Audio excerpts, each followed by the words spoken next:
It's specifically one of our rare tunnel webs I'm looking for. Hexathele exemplar. Parrot described it from Jackson's Bay, so we will need to make for Hast Pass. Oh, but I want to stop in Makaroa on the way, so we can look for Migas lamasi. Nah, I did want to snoop around Wanaka a bit, but Hexathele petrii is well recorded and visually distinct from our other mygales. Well, coloration and pattern-wise.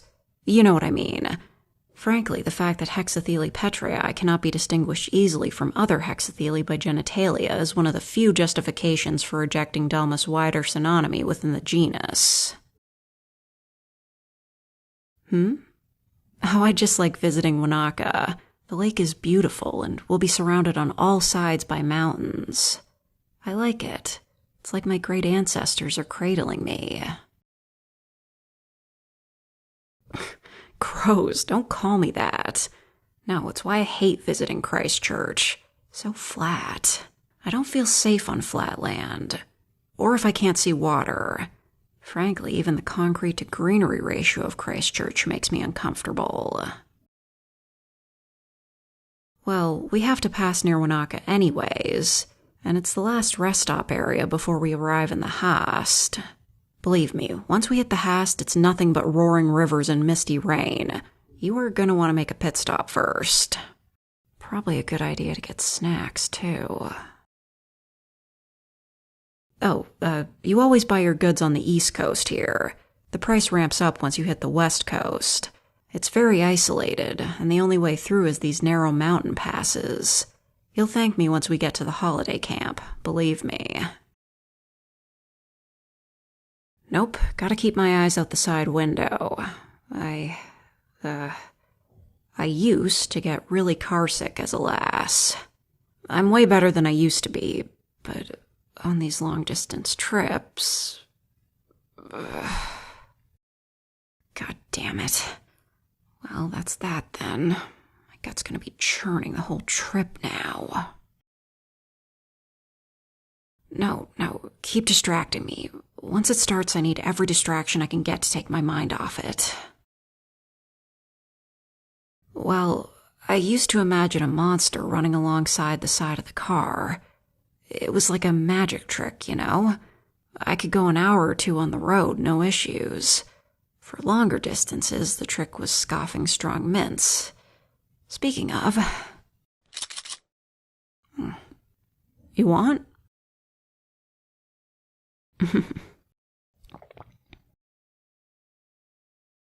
Hey, they help. Just have to be careful if you chew them like me. If any fragments get stuck in your gums, you can get a painful ulcer. Oh. Well, we're almost at Roxburgh. So we can get you one of New Zealand's most sacred tauka. Not telling. Not so sharp on the corners, mate.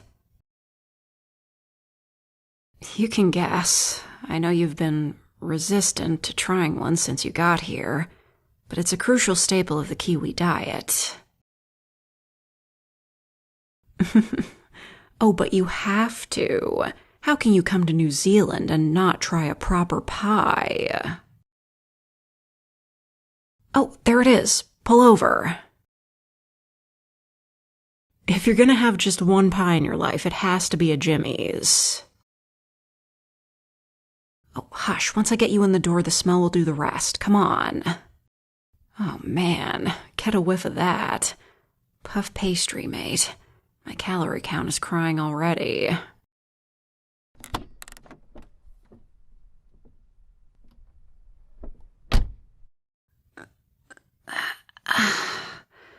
My achy bones.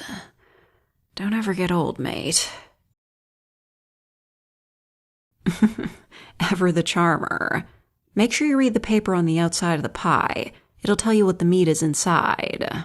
You're gonna find that a big part of pie culture is texture. No, believe me, it's all about mouthfeel. Just like a fine wine, mate. A good old mince pie lives and dies by how fine the mince grain is. Oh, all sorts. Bacon and egg, mutton, mince and cheese. I think they do sausage rolls, too. Oh, shit, I'm getting one of those for later, actually. How long have you been in New Zealand? And you haven't had a cold pie for breakfast yet? It's like the ultimate hangover food.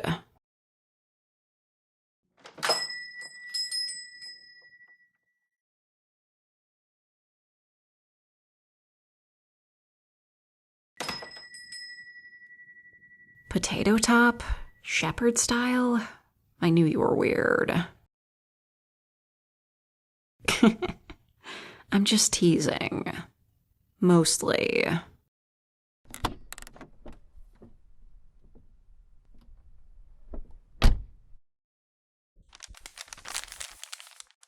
Oh man, remind me I have to go for a run tonight. These things are murder on the thighs.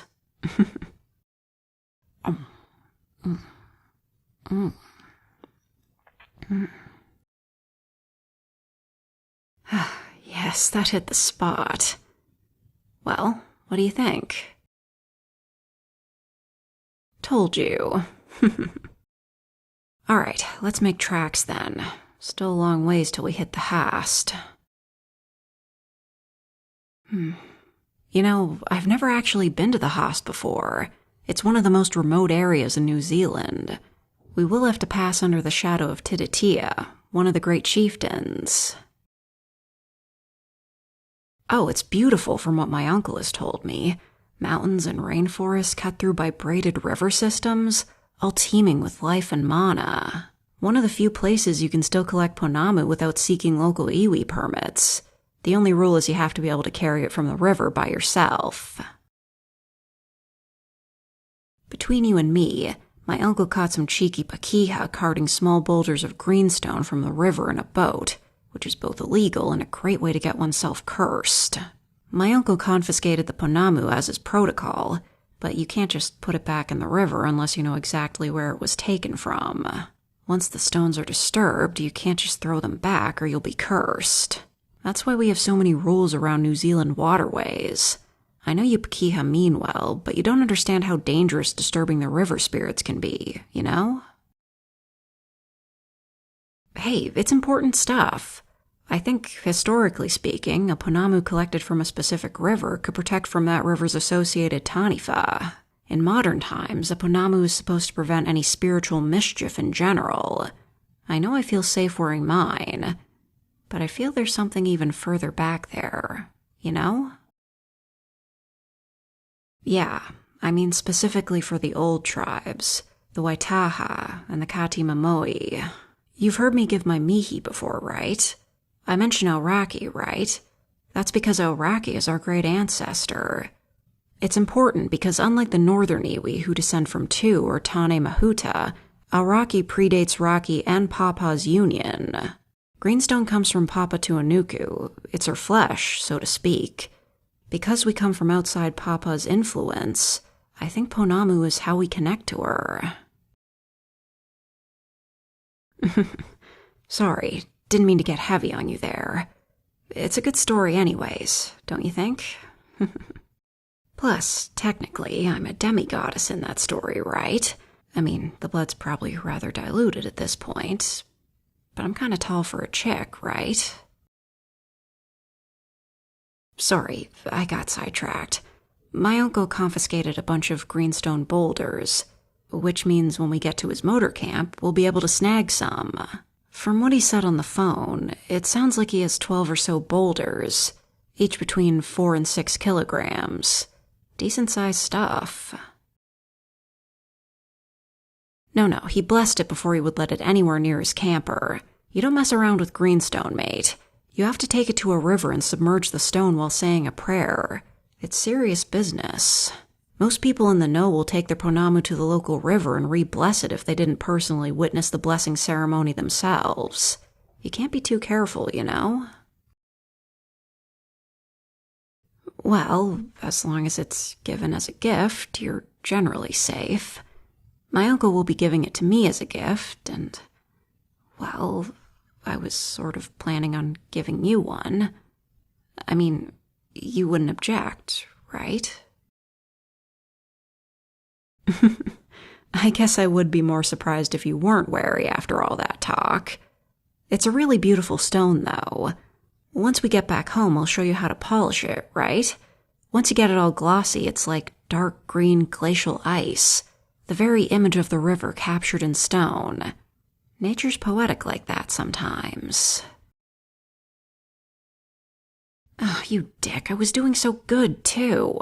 I was perfectly distracted, and you mentioned it. Now I'm totally gonna get motion sickness again. God damn it. Look, that's Alex. Pull over, mate. I'm gonna... Just... Look, cross the bridge, turn left, boat ramp. Just need some fresh air. Oh God, let me out.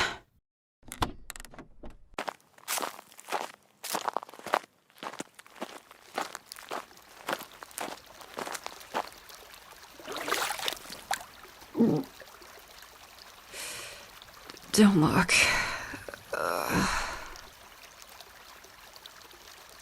No one's looking, right? Glad we didn't take the department vehicle then. Not my greatest moment. This is the life, huh? Hold my hair?